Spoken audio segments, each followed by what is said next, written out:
the market is on a shift, it's going to pop. And okay. What we do is buy houses at a percentage rate or a percentage of the ARV, a percentage of the market value, and resell them or hold them. Has anybody been watching the market? Whether it's Yes. nationally. What are you seeing, Melanie?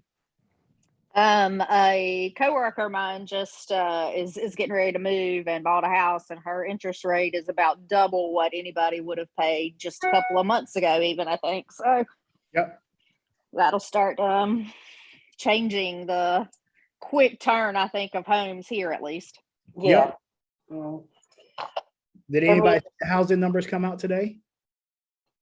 I've seen that foreclosures is not as high as people thought they were going to be. That's true. Yep. That's true. But the thing with foreclosures is the banks are still working it out because they don't want to dump all the foreclosures on the market because we know that impact, what that looks like, right? But we got to see the writing on the walls. So we got interest rates going up.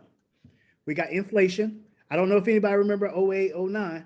And now I'm not saying we're going to have that same thing, right? So people look at bubbles as things that can burst. I look at it like a pinhole in a balloon. It's just going to deflate a bit, right? Like that's what's happening to our market. I don't see it popping. I see it deflating. So what I'm noticing is interest rates are up, inflation concerns. People are being a little bit more stingy with their money. Y'all remember where you couldn't find any houses, nobody in your neighborhood was selling? Notice how the signs are going up all of a sudden. You got 3-4 people in the same neighborhood, houses for sale. The one thing that was propping up, aside from interest rates, the next thing that was propping up the market is the low inventory.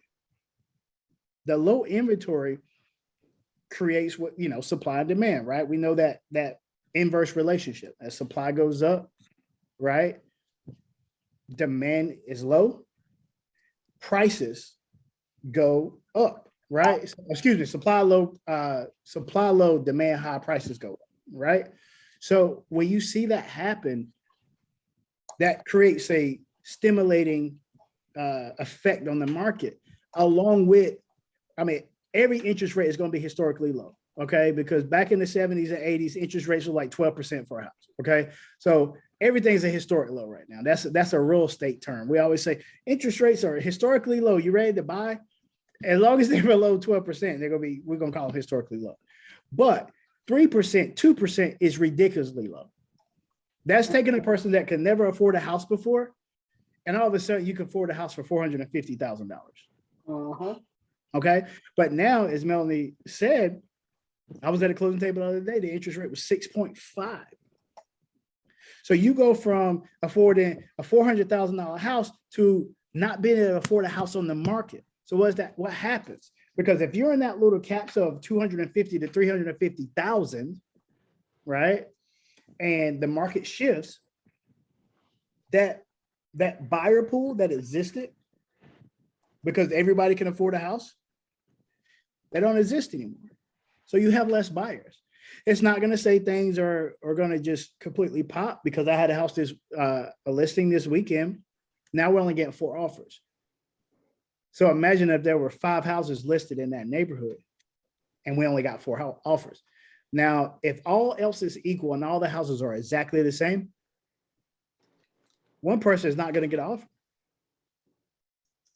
Right? So that's how supply and demand works in the real estate market. So keep your eye on that.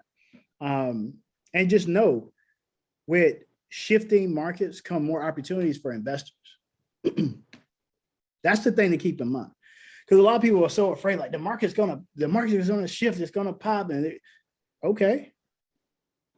What we do is buy houses at a percentage rate or a percentage of the ARV, a percentage of the market value, and resell them or hold them. So pricing doesn't impact us.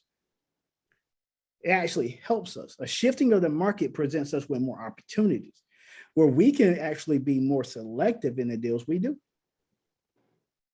So if we're getting in the market at the right time, we always have opportunities, no matter what the market conditions are.